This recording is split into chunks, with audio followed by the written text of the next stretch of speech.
if Bismarck had broken out into the Atlantic as other cruisers and smaller ships had done throughout 1939 and 1940. Le secret maudit du Bismarck, un carnet cryptique retrouvé au fond de l'abysse.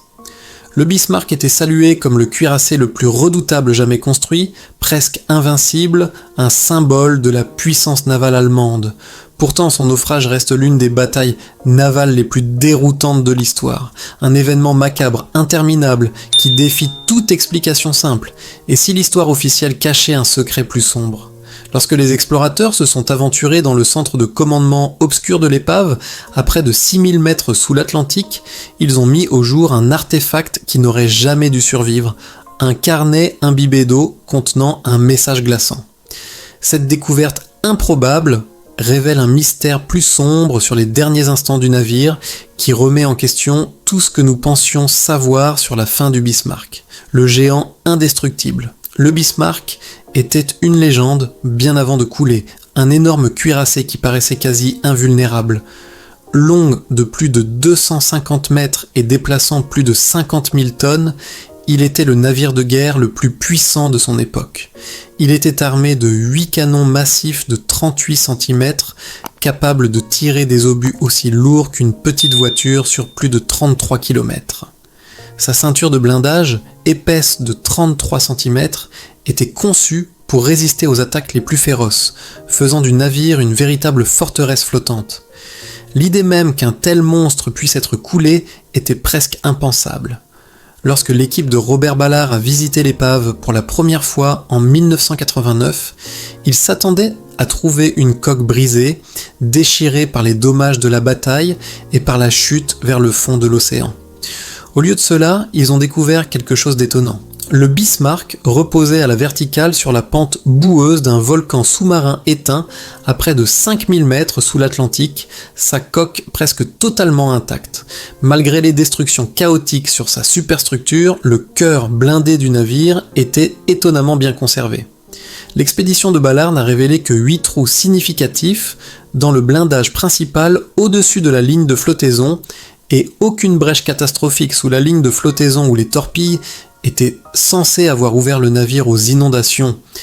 C'était une contradiction stupéfiante avec le récit officiel. Comment 2 jours de bombardements intenses et d'attaques à la torpille pouvaient-ils avoir laissé les défenses blindées du Bismarck à peine pénétrées ? Le géant d'acier semblait pratiquement indemne de l'extérieur, une sentinelle fantomatique au fond de l'océan. Cette contradiction a donné de la crédibilité à une affirmation controversée des survivants allemands. La marine britannique n'aurait pas coulé le Bismarck, mais c'est l'équipage qui l'aurait sabordé lui-même. Le blindage extérieur du navire semblait trop intact pour qu'il ait coulé uniquement sous le feu ennemi. Le mystère s'épaississait. Si le Bismarck n'a pas été déchiré de l'extérieur, comment a-t-il pu être inondé et sombrer ? La légende de la quasi-invulnérabilité du Bismarck alimentait les récits de malédiction et de forces obscures à l'œuvre. Les marins parlaient du navire comme s'il avait une vie propre, opérant selon ses propres règles étranges. Il avait réussi l'improbable, détruisant le croiseur de bataille britannique HMS Hood d'un seul tir précis. Pourtant, son propre destin était venu d'une succession d'événements improbables, un quasi-miracle de survie qui s'est néanmoins terminé sous l'eau. La résilience du cuirassé renforçait le mythe selon lequel la fin du Bismarck n'était pas purement le résultat de tirs d'artillerie et de torpilles. Comment la fierté de la Kriegsmarine pouvait-elle être neutralisée si la principale ceinture de blindage restait largement intacte ?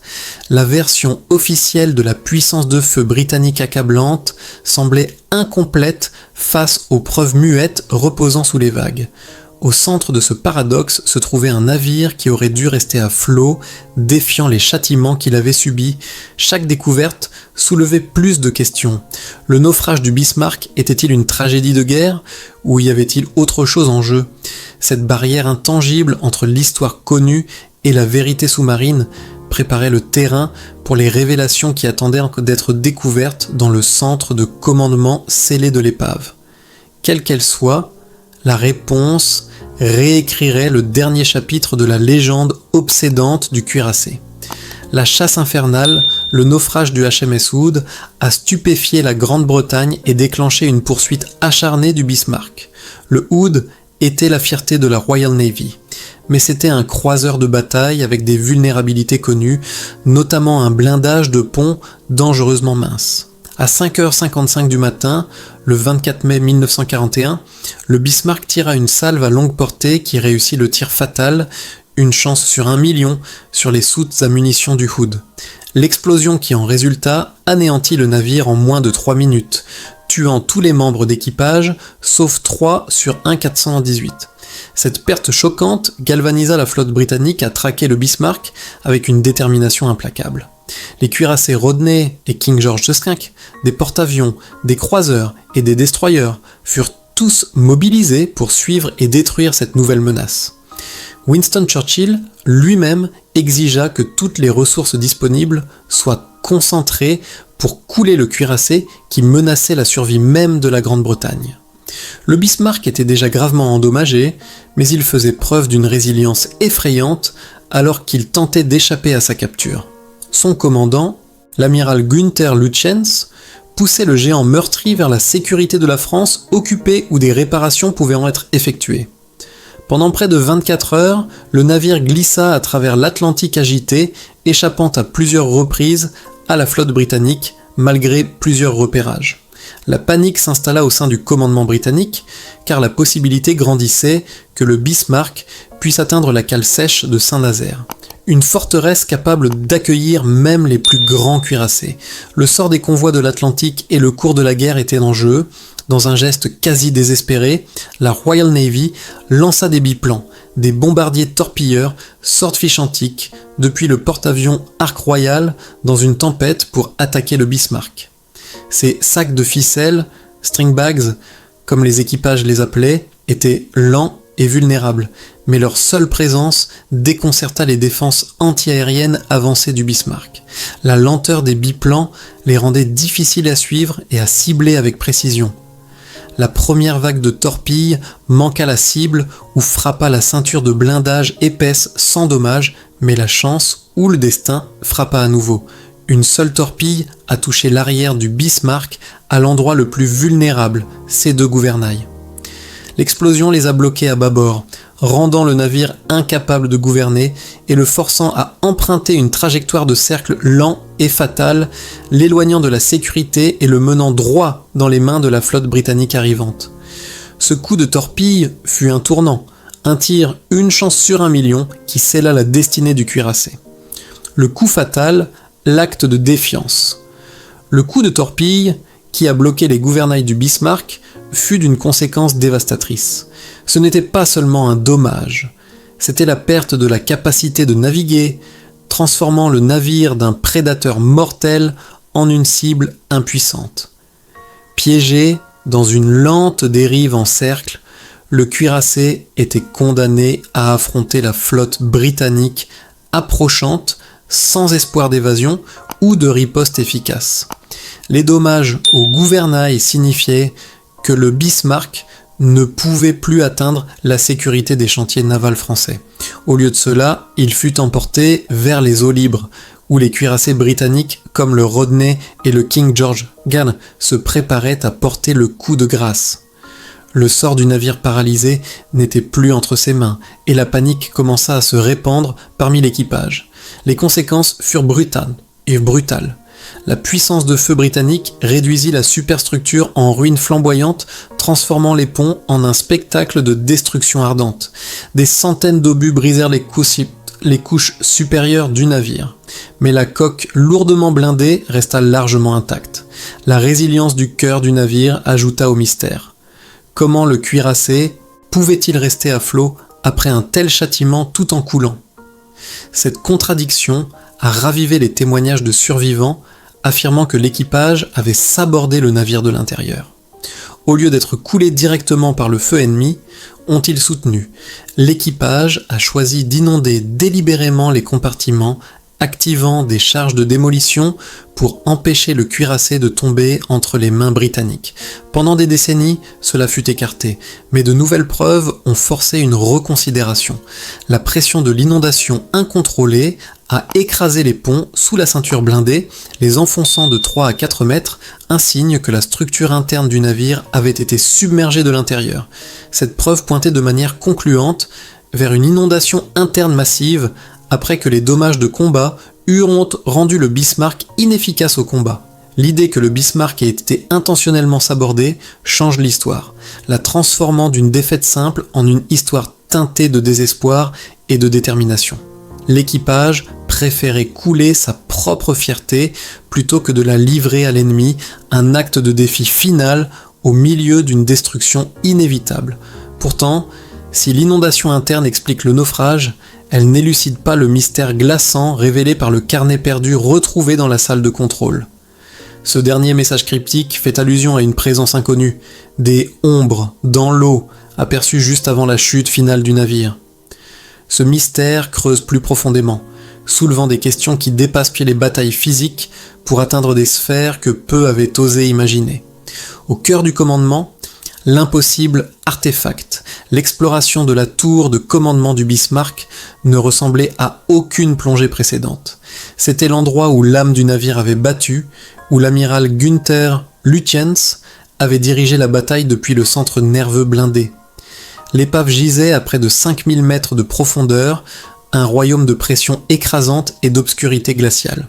Il a fallu 2 submersibles russes spécialement conçus, le Mir, pour atteindre le site, chacun abritant un équipage à l'intérieur de sphères d'acier au nickel épaisse de 17 cm, conçues pour résister à l'abîme, mais la véritable percée est venue de 2 petits véhicules télécommandés, ROV, agiles, Jake et Scout, dont les câbles à fibres optiques leur ont permis de nager à travers les couloirs inondés et rouillés du navire.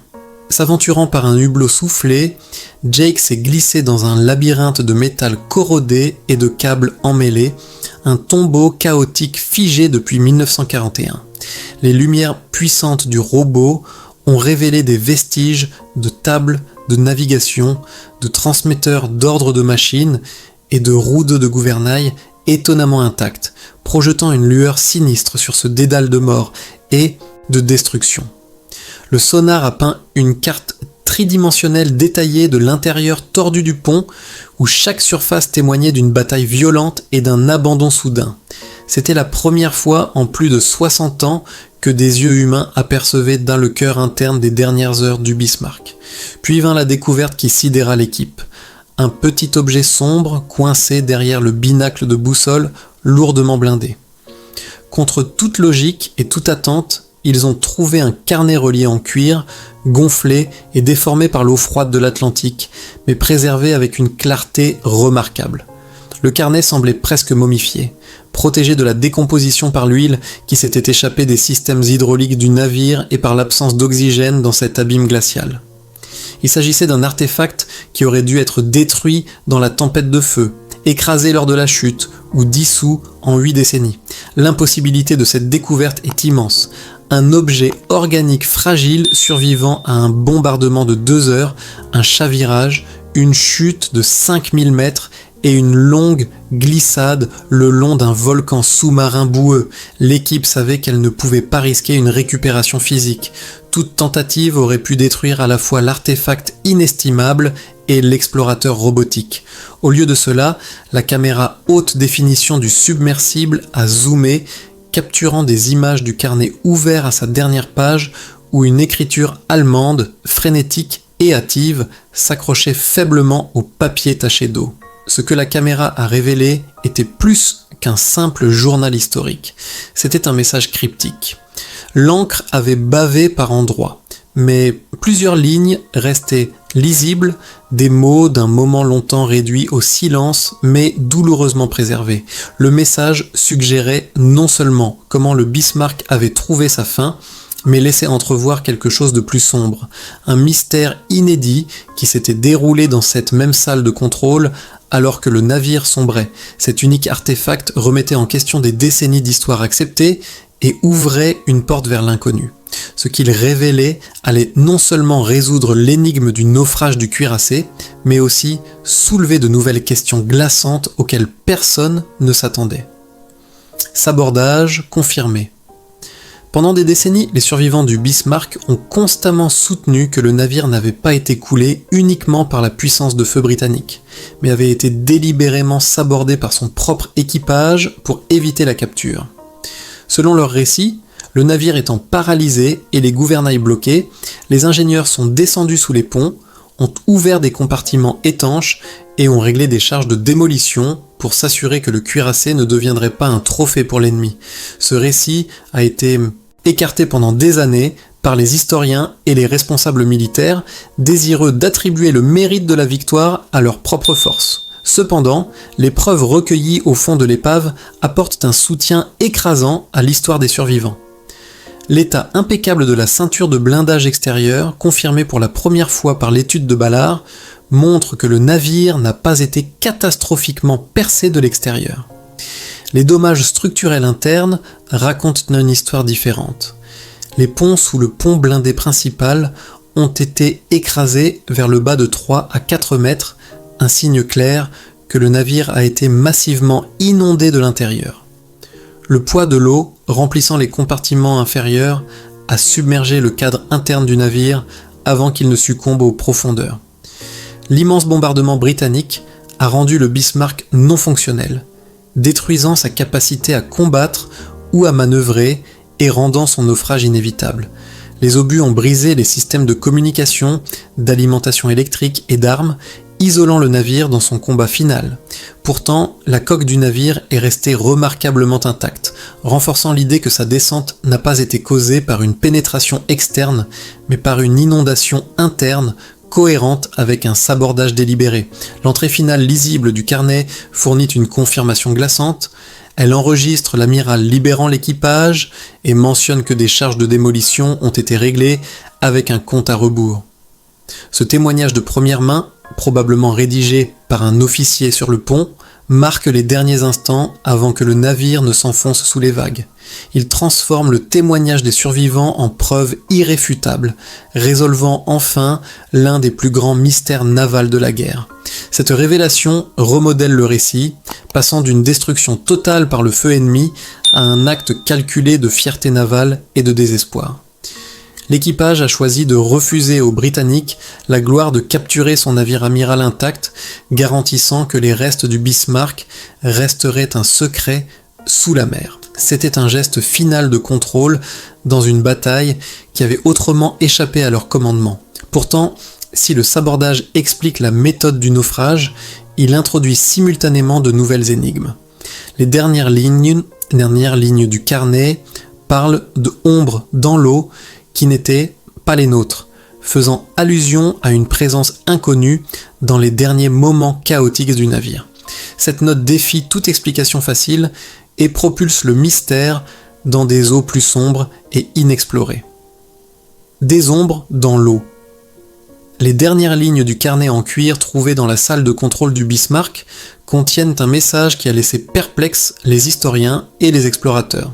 Écrit à la hâte, il parle d'ombres dans l'eau qui ne sont pas les nôtres, une phrase cryptique qui fait allusion à quelque chose d'inconnu présent pendant les derniers instants du navire. Ce détail obsédant ne ressemble à rien d'autre dans les archives approfondies du naufrage, suggérant une présence qui défie toute explication simple. Que l'officier a-t-il pu vouloir dire par ces ombres ? Une interprétation simple est que l'officier souffrait du stress extrême du combat et de la mort imminente. Sous un bombardement incessant et dans un navire en feu et en train de couler, les hallucinations ou les distorsions visuelles sont plausibles. Le choc des obus, la fatigue et le chaos de la destruction peuvent tous jouer des tours à l'esprit, brouillant la réalité et créant des images fantômes.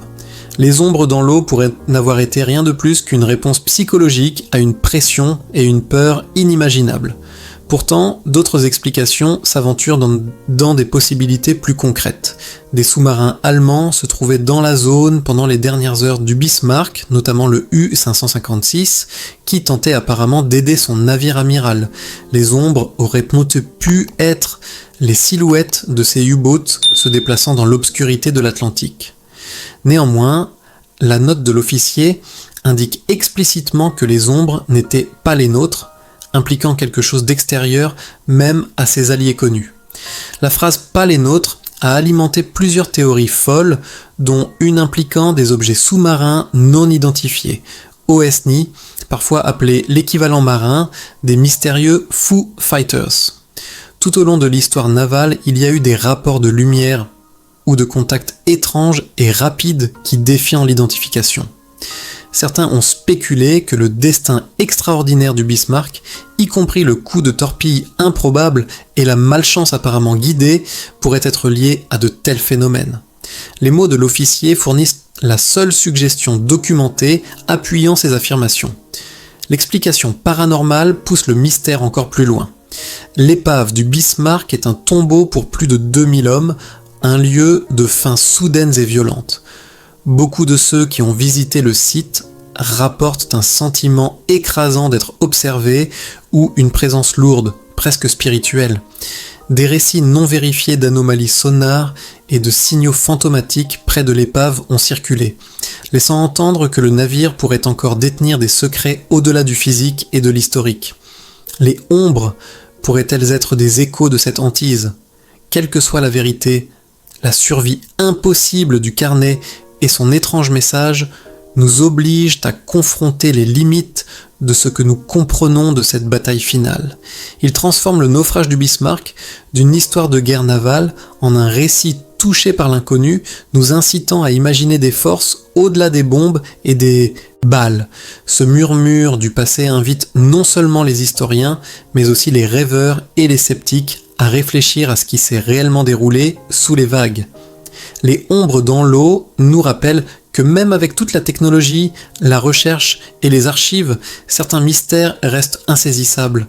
Le profond océan, vaste et sombre, dissimule non seulement des épaves, mais aussi des secrets, dont certains n'étaient peut-être jamais censés être découverts.